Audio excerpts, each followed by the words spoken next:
नमस्कार मित्रमैत्रिणींनो, चला तर आज मग आपण एक साधंसुधं हलव्याचं कालवण बघूया।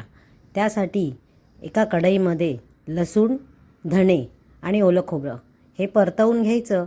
त्यावर मग हळद, मालवणी मसाला, थोडं लाल तिखट हे पुन्हा एकदा परतवून घ्यायचं आहे आणि थोडंसं मीठ घालून घ्यायचं आहे। आता हे सर्व थंड झालं की बारीक वाटून घ्यायचं आहे। अतिशय सोपं कालवण आहे हे, कोणीही इझिली करू शकतं आणि भरकन होऊन जातं। म्हणजे अगदी पाहुणे येणार असेल तर 5 ते 10 मिनिटाच्या आत होणारं कालवण आहे। आता मी इथे लसूण आणि कढीपत्ता घालून घेतला आहे। त्यावर हे आपण वाटलेलं वाटण बारीक वाटून जे घेतलं आहे ते परतवून घ्यायचं आहे। त्यामध्ये आपल्याला आवश्यकतेनुसार पाणी घालायचं आहे आणि जर तुम्हाला रंग अजून हवा असेल तर काश्मीरी लाल मिरची पावडर घालू शकता। आता या तुकड्या सोडून घ्यायच्या आणि वरून कोकम घालायचं आहे। कोकम म्हणजे आमसुलं। झालं आपलं कालवण तयार।